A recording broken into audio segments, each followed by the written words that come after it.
Good morning students. അപ്പം നേരത്തെ continuation ആയിട്ടാണ് വന്നിട്ടുള്ളത്. അപ്പം ലാസ്റ്റത്തെ ക്ലാസ്സിൽ എന്തൊക്കെ ഇൻഡസ്ട്രിയൽ ഇനീഷ്യേറ്റീവ്സ് ആണ് കൊണ്ടുവന്നത്, ആ ലിമിറ്റേഷൻസ് ഒക്കെ ഒന്ന് മാറ്റി ഇൻഡസ്ട്രിയലിസ്റ്റിനൊക്കെ കണ്ണ് തുറന്നല്ലോ. അങ്ങനത്തെ പണ്ടുണ്ടായിരുന്ന പോലത്തെ സ്ട്രിക്റ്റ് ആയിട്ടുള്ള റിഷ്യമൊക്കെ മാറ്റി കുറേ പുതിയ പുതിയ നിയമങ്ങളും ഇനീഷ്യേറ്റീവ്സും കൊണ്ടുവന്നു. നല്ല ഇൻസെൻറ്റീവ്സൊക്കെ പ്രോത്സാഹനങ്ങളൊക്കെ കൊണ്ടുവന്നു അല്ലേ, ഈ ഇൻഡസ്ട്രീനെ പ്രൊമോട്ട് ചെയ്യാൻ വേണ്ടിയിട്ട്. അപ്പോൾ അതിൽ കുറേ നമ്മൾ പറഞ്ഞു. അപ്പോൾ അതിൽ ഫസ്റ്റ് തന്നെ അവർ നോക്കിയത് പ്രൈസ് സ്റ്റെബിലിറ്റി കൊണ്ടുവരാൻ ആണെന്നൊക്കെ ഞാൻ പറഞ്ഞില്ലേ. അപ്പോൾ ഞാൻ തക്കാളിൻ്റെ പ്രൈസൊക്കെ പറഞ്ഞു തന്നില്ലേ. അപ്പം ഈ എന്തിനാണ് ഈ സ്റ്റെബിലിറ്റി കൊണ്ടുവരുന്നത്? ശരിക്കും സ്റ്റെബിലിറ്റി കൊണ്ടുവരുന്നത് എന്തിനാണെന്ന് വെച്ചാൽ, ഇപ്പോൾ ഈ പാവം കർഷകരൊക്കെ ഉണ്ടാവുമല്ലോ, ഈ പാവം ഫാർമേഴ്സ് തക്കാളിക്ക് 20 രൂപയെന്ന് കാണുമ്പോൾ കുറേ സീഡ്സ് വാങ്ങും, കുറേ വിളവെടുക്കും. എന്നിട്ട് അങ്ങനെ 2 ട്രക്ക് തക്കാളിയൊക്കെ കൊണ്ടുവന്ന് ഷോപ്പിൻ്റെ അവിടെ എത്തുമ്പോഴായിരിക്കും ഗവൺമെൻറ് തക്കാളിൻ്റെ വില കുറച്ച് 13 രൂപ ആക്കിയിട്ടുണ്ടാവും, 20 നിന്ന് 13 ആക്കിയിട്ടുണ്ടാവും. അപ്പോൾ അവർക്ക് വരുന്ന നഷ്ടം ഒന്ന് ആലോചിച്ച് നോക്കി. അപ്പോഴാണ് അവർക്കൊരു പ്രോഫിറ്റും ഇല്ല, ഒന്നും ഇല്ലാത്തൊരവസ്ഥയാവും.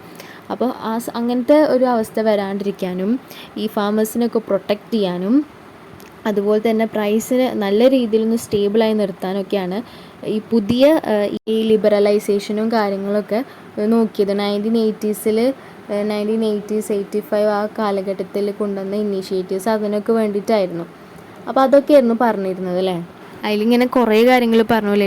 ലൈസൻസിങ് 25 ഇൻഡസ്ട്രീസിനെ ലൈസൻസിങ് ചെയ്തു 1985. പിന്നെ ബ്രോഡ് ബാൻഡിങ് കൊണ്ടുവന്നു, അതായത് പ്രൊഡക്റ്റ് മിക്സ് ഒക്കെ അനുവദിച്ചു എന്നാണ് അർത്ഥം. പിന്നെ ലാർജർ MRTP ഫേംസിനൊന്ന് റിലാക്സ് ചെയ്തു അല്ലേ, relaxed the hold of licensing and capacity constraints എന്നൊക്കെ പറഞ്ഞില്ലേ. അത് കഴിഞ്ഞിട്ട് നമ്മൾ പറഞ്ഞു സിമെൻറ്റുമേലും അലുമിനിയത്തുമേലും ഒക്കെ പ്രൈസുമേലും ഡിസ്ട്രിബ്യൂഷനുമേലും ഒക്കെ കൺട്രോൾ ആയിരുന്നു, അതൊക്കെ മാറ്റി എന്ന് പറഞ്ഞു അല്ലേ. അങ്ങനെയൊക്കെ നമ്മൾ പറഞ്ഞിരുന്നു. അങ്ങനെ MRTP ഫേം എന്ന് പറഞ്ഞത് 20 കോടി അസറ്റ് ഉള്ളത് പണ്ട് MRTP ഫേമായിട്ടാണ് പരിഗണിച്ചിരുന്നത്. ഇപ്പോൾ 100 കോടിയുള്ള അസറ്റ് ഉള്ള ഒരു ഫേമിനെയാണ് MRTP ഫേം എന്ന് വിളിക്കുക. അപ്പം അങ്ങനത്തെ ഒരു വലിയൊരു ഷിഫ്റ്റൊക്കെ സംഭവിച്ചു അല്ലേ. അപ്പം അങ്ങനെ വന്നു കഴിഞ്ഞാൽ കുറേ പുതിയ ഇൻഡസ്ട്രീസ് വരാൻ തുടങ്ങും. പിന്നെ ഈ പ്രൈവറ്റിനൊക്കെ കുറച്ചും കൂടി ഇൻവെസ്റ്റ് ചെയ്യാനും ബിസിനസ് ചെയ്യാനൊക്കെ ഒരു താല്പര്യം വന്നു തുടങ്ങി. അപ്പം അങ്ങനെയൊക്കെ പറഞ്ഞിരുന്നത്. പിന്നെ സെബി വന്നു, അങ്ങനെ റെഗുലേഷനും കാര്യങ്ങളൊക്കെ വന്നു. അപ്പോൾ അൺഫെയർ മീൻസിനൊക്കെ തടഞ്ഞു. അൺഫെയർ ആയിട്ട് ഇൻവെസ്റ്റേഴ്സിനെ അല്ലെങ്കിൽ ഇൻവെസ്റ്ററിൻ്റെ പ്രൊട്ടക്ഷന് വേണ്ടിയിട്ടാണ് സെബി വന്നത്. സ്റ്റോക്ക് എക്സ്ചേഞ്ചിലൊക്കെ ബ്രോക്കറിൻ്റെയും അതുപോലെ തന്നെ ഈ കമ്മീഷൻ ഏജൻസിൻ്റെ ഒക്കെ ഈ ചീറ്റിംഗ് സംഭവങ്ങളൊക്കെ ഉണ്ടാവുമല്ലോ, അതൊക്കെ മാറ്റാൻ വേണ്ടിയിട്ട് സെബിനെ കൊണ്ടുവന്നത്. അതിനുശേഷം ഓപ്പൺ ജനറൽ ലൈസൻസിങ് വന്നു അല്ലേ. അപ്പോൾ അതും കൂടി വന്നതോടുകൂടി സിമ്പിളായി. പിന്നെ നമുക്ക് ഒരൊറ്റ ലൈസൻസ് കാണിച്ചാൽ തന്നെ എക്സ്പോർട്ട് ഇമ്പോർട്ടൊക്കെ ഓഫ് വെറൈറ്റി ഓഫ് ഗുഡ്സ് നമുക്ക് ചെയ്യാൻ പറ്റും. അതാണ് OGL, that is open general licence. അങ്ങനെ സെവറൽ എക്സ്പോർട്ട് ചെയ്യാനുള്ള കുറേ പ്രോത്സാഹനങ്ങൾ കൊണ്ടുവന്നു അല്ലേ. എക്സ്പോർട്ട് എക്സ്പാൻഡ് ചെയ്യാൻ വേണ്ടിയിട്ട് കുറേ കാര്യങ്ങൾ ചെയ്തു. പിന്നെ എക്സ്ചേഞ്ച് റേറ്റ് റിയലിസ്റ്റിക് ലെവലിൽ വെച്ചോടുകൂടി തന്നെ കുറേ എക്സ്പോർട്ടുകൾ നടന്നു. അങ്ങനെ നമുക്ക് ഫോറിൻ കറൻസി കുറേ കിട്ടി. അപ്പോൾ നമുക്കിനി ഒരു പേടിയില്ലാണ്ട് ഇമ്പോർട്ട് ചെയ്യാൻ പറ്റും. ഇമ്പോർട്ട് ചെയ്യുമ്പോൾ ഫോറിൻ കറൻസി ഉണ്ടല്ലോ നമുക്ക് കൊടുക്കാൻ വേണ്ടിയിട്ട്. അപ്പോൾ അങ്ങനെയൊക്കെ നല്ല രീതിയിൽ തന്നെയാണ് പോയിക്കൊണ്ടിരുന്നത്. കാരണം ഒരു മിസ്റ്റേക്കിൽ നിന്ന് നമ്മൾ പഠിച്ചു പാഠം. ഇനി ഡിസ്കസ് ചെയ്യാൻ പോകുന്നതാണ് based on real effective exchange rate സിസ്റ്റമാണ് നമ്മൾ ചെയ്തിരുന്നത്.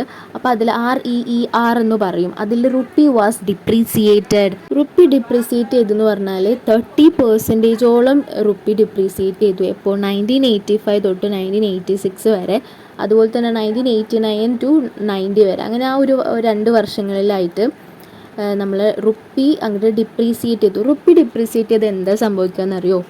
എക്സ്പോർട്ട് ചീപ്പറായി മാറും. റുപ്പി ഡിപ്രീസിയേറ്റ് ചെയ്തു എന്ന് പറഞ്ഞാൽ റുപ്പീൻ്റെ വാല്യൂ കുറഞ്ഞു എന്ന് പറഞ്ഞാൽ ഫോറിൻ കറൻസീൻ്റെ വാല്യൂ കൂടി. 70 ഉണ്ടായിരുന്ന ഡോളറിൻ്റെ പൈസ 75 മാറും. അങ്ങനെയാണെങ്കിൽ റുപ്പി ഒരു പോയിൻ്റ് വെച്ചിട്ട് റുപ്പി ഒരു പോയിൻ്റ് 144 ഉണ്ടായിരുന്നത് 133 ആയി മാറും. ഓക്കെ, ജസ്റ്റ് അങ്ങനെയാണ് സംഭവം. ഓക്കെ, ബാക്കിയൊക്കെ നമുക്ക് ഡീറ്റെയിൽഡ് ആയിട്ട് പഠിക്കാനുണ്ട്, വിഷമിക്കണ്ട. ഓക്കെ, അപ്പോൾ അങ്ങനെയാണെങ്കിൽ ഇവിടെ എന്താ സംഭവിക്കുക എന്നറിയോ? എക്സ്പോർട്ട് ചെയ്യുമ്പോൾ നമ്മളെ രാജ്യത്തു നിന്ന് എക്സ്പോർട്ട് ചീപ്പറായിട്ട് മാറും. അപ്പോൾ എക്സ്പോർട്ട് നമ്മളെ രാജ്യത്തു നിന്ന് കൂടും, പക്ഷെ ഇമ്പോർട്ട് കോസ്റ്റ്ലിയറായി മാറും. അതാണ് ഇവിടെ റുപ്പി ഡിപ്രീസിയേഷൻ കൊണ്ട് സംഭവിക്കുക. എക്സ്പോർട്ട് കുറേ നടക്കുന്നതാണ് അർത്ഥം, റുപ്പി ഡിപ്രീസിയേറ്റ് ചെയ്താൽ. അത് മാത്രം ഓർത്താൽ മതി. പിന്നെ 1986 ആയപ്പോൾ ബഡ്ജറ്റ് ഇൻട്രൊഡ്യൂസ് ചെയ്തു. അതിൽ കുറച്ച് പോളിസീസ് വന്നു ഫോർ കട്ടിങ് ടാക്സസും അതുപോലെ തന്നെ ലിബറലൈസിങ് ഇമ്പോർട്ട്സ് ആൻഡ് റെഡ്യൂസിങ് താരിഫ്സ്. അപ്പം ഇമ്പോർട്ട്സ് എല്ലാതും ലിബറലൈസ് ചെയ്തു. ഇമ്പോർട്ട്സിന് റെസ്ട്രിക്ഷൻസ് വെച്ചിരുന്നതൊക്കെ കളഞ്ഞു. ഭയങ്കര ഫ്രീ ആയിപ്പോൾ. ഇമ്പോർട്ട് എങ്ങനെ വേണമെങ്കിലും ഇമ്പോർട്ട് ചെയ്യാം എന്നുള്ള രീതിയായി. പണ്ട് ഇന്ന ഗുഡ്സ് മാത്രമേ ഇമ്പോർട്ട് ചെയ്യാൻ പറ്റുള്ളൂ എന്നൊക്കെ ഉണ്ടായിരുന്നു, അതൊക്കെ മാറ്റി. പിന്നെ താരിഫ് എന്ന് പറഞ്ഞാൽ ഇമ്പോർട്ട് ചെയ്യുമ്പോൾ ഒക്കെ ഉള്ള ഒരു ടാക്സാണ്, അതൊക്കെ റെഡ്യൂസ് ചെയ്തു. കുറേ ടാക്സുകൾ കട്ട് ചെയ്ത് മാറ്റി. 1986 പുതിയ ബഡ്ജറ്റിൽ അങ്ങനെ ഒരു ഇതും കൂടെ പ്രഖ്യാപിച്ചു. ഇനി ഇനീഷ്യേറ്റീവ്സ് ഒക്കെ കൊണ്ടുവന്നിട്ടും എക്കോണമി വല്ലാണ്ടൊന്നും ബൂസ്റ്റ് ആയില്ല എന്ന് വിഷമമായില്ലേ. ഇപ്പോൾ growth performance of the economy എന്ന് പറഞ്ഞാൽ ത്വാർട്ടഡ് ആയിരുന്നു, തടഞ്ഞു എന്നാണ് പറഞ്ഞത്. എന്തുകൊണ്ടാണെന്നറിയോ? ഈ പ്രൈവറ്റ് സെക്ടർ ഇൻവെസ്റ്റ്മെൻറ്റ് ഇൻഹിബിറ്റഡ് ആയിരുന്നു, അതും തടഞ്ഞിരിക്കുകയായിരുന്നു. എന്തുകൊണ്ട്? ഡ്യൂ ടു കൺവോല്യൂട്ടഡ് ലൈസൻസിങ് പോളിസീസ്, വളഞ്ഞ ലൈസൻസിങ് പോളിസീസ് കാരണമാണ് അത്. അതുപോലെ തന്നെ പബ്ലിക് സെക്ടർ റിസർവേഷൻസ് ആയിരുന്നു, പബ്ലിക്കിനും ആയിരുന്നു വീണ്ടും പരിഗണന കൊടുത്തേന്ന്. പിന്നെ ഈ എക്സസീവ് ഗവൺമെൻറ് കൺട്രോളും പിന്നെ reservation of goods small scale സെക്ടറിന് ഇല്ലല്ലോ. സ്മോൾ സ്കെയിൽ സെക്ടറിന് കുറച്ച് ഗുഡ്സൊക്കെ കൊടുത്തിരുന്നില്ലേ, അത് ഇതുവരെ മാറ്റിയിട്ടൊന്നുമില്ല. പിന്നെ എക്സസീവ് പ്രൈസ്, പിന്നെ ഡിസ്ട്രിബ്യൂഷൻ കൺട്രോൾസ്, പിന്നെ private sector discouraged from making investment. അപ്പോൾ അതൊക്കെ കാരണം ഈ പറഞ്ഞ ഈ ഇൻഡസ്ട്രിയൽ ഇനീഷ്യേറ്റീവ്സ് ഒക്കെ കൊണ്ടുവന്നതൊക്കെ പ്രയോജനപ്പെടാതെ പോയി എന്നൊക്കെ നമുക്ക് പറയാം അല്ലേ. വീണ്ടും പണ്ടത്തെ ചങ്കരൻ തെങ്ങുമ്മ തന്നെയെന്ന് പറഞ്ഞ പോലെ നമ്മുടെ പ്രൈവറ്റിനെ ഇപ്രാവശ്യവും വല്ലാണ്ടൊന്നും ഇതാക്കിയിട്ടില്ല, വല്ലാണ്ടൊന്നും പ്രൊമോട്ട് ചെയ്തിട്ടില്ല. ഈ പബ്ലിക് തന്നെയാണ് കൂടുതൽ റോളും വഹിക്കുന്നത്. അതുകൊണ്ട് തന്നെ ഗ്രോത്തൊക്കെ വല്ലാണ്ടൊന്നും ഉണ്ടായില്ല. അപ്പം ഈ public sector which led manufacturing and service sector, അപ്പം വെറുതല്ല, പബ്ലിക് സെക്ടറാണല്ലേ മാനുഫാക്ചറിങ്ങും സർവീസ് സെക്ടറൊക്കെ കൊണ്ടുവരുന്നത്. അവിടെ പ്രൈവറ്റിനെ ഒന്നും ഇടപെടുത്തിയിട്ടില്ല, അതുകൊണ്ടാണ് ഗ്രോത്ത് വരാത്തത്. അപ്പം പ്ലാഗ്യൂഡ് ബൈ ഇന്നെഫിഷ്യൻസി, അത് ബാധിച്ചത് എന്താണ്? ഇന്നെഫിഷ്യൻസിയാണ്. പബ്ലിക് സെക്ടറിൻ്റെ ഭാഗത്തുനിന്ന് ഇന്നെഫിഷ്യൻ്റ് ആണ്, ടൈമിങ്ങിന് കാര്യങ്ങളൊന്നും ചെയ്യില്ല, അങ്ങനത്തെ ഒരു ഇതായിരുന്നു. പിന്നെ ഗവൺമെൻറ് കൺട്രോൾ എന്ന് പറഞ്ഞാൽ സഹിക്കാൻ പറ്റില്ല, അങ്ങനത്തെ ആയിരുന്നു. പിന്നെ ബ്യൂറോക്രാറ്റിക് പ്രൊസീജിയേഴ്സ് എന്ന് പറഞ്ഞാൽ അതുക്കും മേലെ. ബ്യൂറോക്രാറ്റ്സ് എന്ന് പറഞ്ഞാൽ ഗവൺമെൻറ് ഒഫീഷ്യൽസിനെയാണ്. They were massive in size. ഈ ഇൻഡസ്ട്രീസൊക്കെ മാനുഫാക്ചറിങ് സർവീസൊക്കെ മാസീവ് ഇൻ സൈസാണ്. Enjoyed monopoly. മോണോപോളി എന്ന് പറഞ്ഞാൽ പബ്ലിക് സെക്ടർ മാത്രം വലിയ ഇതായിട്ട് കളിക്കുക. മോണോപോളി അവർ മാത്രമേ ഉള്ളൂല്ലോ ഇൻഡസ്ട്രി, വേറെ ആരും ഇല്ലല്ലോ, കോമ്പീറ്റ് ചെയ്യാനും ഇല്ല, ഇതുമില്ല. അപ്പോൾ കുറേ ഡിലേസ് വരുത്തും. പണ്ടൊക്കെ ബാങ്കുകളിലൊക്കെ പോകുമ്പോൾ കുറേ ക്യൂ നിൽക്കണതൊക്കെ ആയിരുന്നില്ലേ. ഇപ്പോൾ പിന്നെ പ്രൈവറ്റ് ബാങ്ക്സ് ഒക്കെ ഉള്ളതുകൊണ്ട് ഒരു കുഴപ്പമില്ല. പ്രൈവറ്റ് ബാങ്ക്സിൽ പോകുമ്പോൾ തന്നെ മാം അല്ലെങ്കിൽ സർ എന്നൊക്കെ വിളിച്ചിട്ടല്ലേ നമ്മൾ അഡ്രസ്സ് ചെയ്യുക. അപ്പം അങ്ങനെയൊക്കെ വന്നപ്പോഴാണ് പിന്നെയും ഈ ഗവൺമെൻറ്റിനൊക്കെ ഈ പബ്ലിക് ബാങ്ക്സിനൊക്കെ കുറച്ചും കൂടെ നല്ല രീതിയിൽ പെരുമാറാനൊക്കെ പറ്റിയിരുന്നു. കാരണം കോമ്പറ്റീഷൻ ആൾക്കാർ വന്നു. പിന്നെ അതുപോലെ തന്നെ പബ്ലിക്കും പ്രൈവറ്റും വേണം, എന്നാൽ മാത്രമേ ശരിയാവുള്ളൂ. So they were massive in size ആയിരുന്നു. ഒരു മോണോപോളി ആയിരുന്നു. മോണോപോളി ഉണ്ടായിക്കഴിഞ്ഞാൽ നമ്മ മാത്രമല്ലേ ഉള്ളൂ, ആ ഒരു അഹങ്കാരം ഉണ്ടാവും. വേറെ എവിടേക്കും അവർ പോകില്ല എന്നറിയാം, അപ്പോൾ കുറച്ച് നേരം വെയിറ്റ് ചെയ്യട്ടെ, അങ്ങനെയൊക്കെയുള്ള രീതിയിലായിരിക്കും പെരുമാറുണ്ടാവുക. So their performance was far from satisfactory and yielded very low returns on investment. അപ്പോൾ ഇൻവെസ്റ്റ് ചെയ്യുമ്പോഴും റിട്ടേൺസ് വളരെ കുറവാണ് കിട്ടിയിരുന്നത്. പിന്നെ എന്തിൽ? ഈ പബ്ലിക് സെക്ടറിൻ്റെ കാര്യമാണ് ഈ പറഞ്ഞത്. മാനുഫാക്ചറിങ്ങും സർവീസ് സെക്ടറിൻ്റെയും കാര്യമാണ് ഈ പറയുന്നത്. അത് മുഴുവനും പബ്ലിക്കാണ് ഏറ്റെടുത്തിരുന്നത്. എന്ന് വെച്ചിട്ട് ഇന്നെഫിഷ്യൻ്റ് ആയിട്ടായിരുന്നു അവർ കളിച്ചിരുന്നത്. പിന്നെ ഭയങ്കര കൺട്രോൾസും പ്രൊസീജിയേഴ്സും. ഈ MRTP act had many restrictive conditions.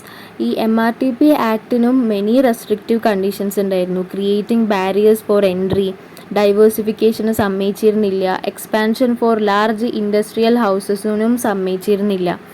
അപ്പം അതൊക്കെ സംഭവം ഇപ്പോൾ ചെറിയൊരു മാറ്റമാണ് വരുത്തിയത്. മറ്റേ 20 കോടി രൂപയുടെ അസറ്റ് ഉള്ളവരെ MRTP എന്ന് വിളിച്ചത്, പിന്നെ 100 കോടി അസറ്റ് ഉള്ളവരെയാണ് MRTP ആക്കി കൺസിഡർ ചെയ്തത്.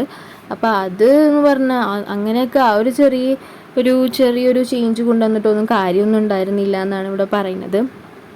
Import controls in the form of tariff and quotas. Quotas എന്ന് പറഞ്ഞാൽ ക്വാണ്ടിറ്റേറ്റീവ് റെസ്ട്രിക്ഷൻസ്. ഇത്ര KG അവിടെ നിന്ന് ഇങ്ങോട്ട് കൊണ്ടുവരാൻ പാടുള്ളൂ, അല്ലെങ്കിൽ ഇത്ര kg വെയിറ്റ് വരുന്ന മെഷീനെ ഇവിടേക്ക് കൊണ്ടുവരാൻ പറ്റുള്ളൂ അങ്ങനെയൊക്കെ പറയില്ല, അല്ലെങ്കിൽ ഇത്ര യൂണിറ്റ്സേ അവിടെ നിന്ന് സ്റ്റീൽ ഇങ്ങോട്ട് വരാൻ പാടുള്ളൂ എന്നൊക്കെയുള്ള ഒരു ക്വാണ്ടിറ്റി റെസ്ട്രിക്ഷൻസ് ഒക്കെ ഉണ്ടായിരുന്നു. അതിനെയാണ് കോട്ട എന്ന് പറയുക. താരിഫ് എന്ന് പറഞ്ഞാൽ അതിൻ്റെ ഒപ്പം തന്നെയുള്ളൊരു ടാക്സാണ് ഇമ്പോർട്ടൊക്കെ ചെയ്യുമ്പോൾ. അങ്ങനെ foreign manufacturers and components did not cross the borders. എക്സ്പോർട്ടാണല്ലോ കൂടുതൽ എൻകറേജ് ചെയ്യുന്നത്. അപ്പോൾ ഇമ്പോർട്ടൊന്നും വന്നിരുന്നില്ല, വേറെ രാജ്യത്തുള്ള ഗുഡ്സ് നമ്മളെ രാജ്യത്തേക്ക് വന്നിരുന്നില്ല, എലോ ചെയ്തിരുന്നില്ല. അപ്പം അങ്ങനെ വന്നു കഴിഞ്ഞാൽ ഇപ്പോൾ ബ്രിട്ടീഷുകാരുടെ ഗുഡ്സ് വന്നപ്പോൾ ഇന്ത്യക്കാരുടെ ടേസ്റ്റും പ്രിഫറൻസും അതിലേക്ക് പോയില്ലേ. അപ്പോൾ ഡൊമസ്റ്റിക് ഇൻവെസ്റ്റേഴ്സിന് ഇൻട്രസ്റ്റ് പ്രൊട്ടക്റ്റ് ചെയ്യണം എന്നുള്ള രീതിയിൽ പുറത്തുനിന്നുള്ള ഗുഡ്സിനൊന്നും അകത്തേക്ക് കയറ്റിയില്ല എന്നാണ് പറയുന്നത്. ഇപ്പോൾ ഫോറിൻ കോമ്പോണൻസ് ഒന്നും കാര്യങ്ങളൊന്നും ഇങ്ങോട്ട് വന്നില്ല. ഫോറിൻ ഇൻവെസ്റ്റ്മെൻറ്റും ഫോറിൻ കോമ്പറ്റീഷനും നോട്ട് അലൗഡ് ആയിരുന്നു. ഈ ഫോറിൻ ഡയറക്റ്റ് ഇൻവെസ്റ്റ്മെൻറ്റ് FDIക്കൊന്നും സമ്മതിച്ചിരുന്നില്ല. ഫോറിൻ കോമ്പറ്റീഷനൊന്നും ഉണ്ടായിരുന്നില്ല. For protecting domestic producers and industries. Domestic പ്രൊഡ്യൂസേഴ്സിനെയും ഇൻഡസ്ട്രീസിനെയും പ്രൊട്ടക്റ്റ് ചെയ്യാൻ വേണ്ടിയിട്ട്, നമ്മുടെ ഗുഡ്സിനെ പ്രൊട്ടക്റ്റ് ചെയ്യാൻ വേണ്ടിയിട്ട് കോമ്പറ്റീഷനൊക്കെ, ഫോറിൻ കോമ്പറ്റീഷനൊന്നും അനുവദിച്ചിരുന്നില്ല. നമ്മുടെ രാജ്യത്തേക്ക് വന്നിട്ട് ഇൻവെസ്റ്റ് ചെയ്യാനൊന്നും സമ്മതിച്ചിരുന്നില്ല. കാരണം ഡൊമസ്റ്റിക് പ്രൊഡ്യൂസേഴ്സ് കോമ്പറ്റീഷൻ വരുത്താനായിട്ട് ഗവൺമെൻറ് അനുവദിച്ചില്ല. കുറച്ചൊക്കെ കഴിഞ്ഞിട്ട് ഇങ്ങനെ കോമ്പറ്റീഷനൊക്കെ വന്നാൽ മതി, കുറച്ചൊക്കെ കഴിഞ്ഞിട്ട് ഇവർ കോമ്പീറ്റ് ചെയ്താൽ മതി എന്നുള്ള രീതിയിലേക്കാക്കി. എനിക്ക് തോന്നുന്നു ഇവരിങ്ങനെ എക്സ്പോർട്ടിന് ഇൻസെൻറ്റീവൊക്കെ കൊടുത്തു, കോമ്പീറ്റ് ചെയ്യാനൊക്കെ അനുവദിച്ചു എന്നൊക്കെയുള്ള പുതിയ ആക്റ്റൊക്കെ കൊണ്ടുവന്നു. പക്ഷേ അങ്ങനെ ഒരു സംഭവം കൊണ്ടുവന്നിട്ടുണ്ട്, പക്ഷെ അത് പ്രാവർത്തികമാക്കിയിട്ടില്ല. അതുകൊണ്ടാണ് ഇപ്പോഴും ഇങ്ങനെ ഫോറിൻ ഇൻവെസ്റ്റേഴ്സിനെ ഇങ്ങോട്ട് അടുപ്പിക്കാത്തതും, അതുപോലെ തന്നെ ഡൊമസ്റ്റിക് പ്രൊഡ്യൂസേഴ്സിനെ കോമ്പറ്റീഷന് വേണ്ടി അനുവദിക്കാത്തതൊക്കെ അതുകൊണ്ടാണ്. അപ്പം പ്രാക്ടിക്കലി സംഭവം പുതിയ രീതിയിലുള്ള ഇനീഷ്യേറ്റീവ്സൊക്കെ കൊണ്ടുവന്നെങ്കിലും പ്രാക്ടിക്കലി ഇത് ഒന്നും പോസിബിൾ ആക്കിയിട്ടില്ല. അതാണ് ഇവിടെ സംഭവിച്ചത്. ഈ റൂൾസും ഈ റെഗുലേഷൻസും ഈ നിയന്ത്രണങ്ങളും കാര്യങ്ങളൊക്കെ എന്തിനായിരുന്നു എയിം ചെയ്തിരുന്നതെന്നറിയുമോ? പ്രൊമോട്ടിങ്ങും റെഗുലേറ്റിങ്ങും. പ്രൊമോട്ട് ചെയ്യാനും പിന്നെ നിയന്ത്രിക്കാനും എക്കണോമിക് ആക്ടിവിറ്റീസ്, ഓരോ രാജ്യത്ത് നടക്കുന്ന എക്കണോമിക് ആക്ടിവിറ്റീസ് ആയിട്ടുള്ള ബിസിനസ്സിനൊക്കെ റെഗുലേറ്റ് ചെയ്യുക, അവരെ പ്രൊമോട്ട് ചെയ്യുക എന്നുള്ള രീതിയിലാണ് കൊണ്ടുവന്നത്. ഇപ്പോഴും കണ്ടോ റെഗുലേഷനാണ്, ഒക്കെ നിയന്ത്രണമാണ്. ഇപ്പോഴും കണ്ടോ റെഗുലേഷൻ മാറ്റിയിട്ടില്ല, വെറുതെ അല്ല എക്കണോമിക് ഗ്രോത്ത് വരാത്ത.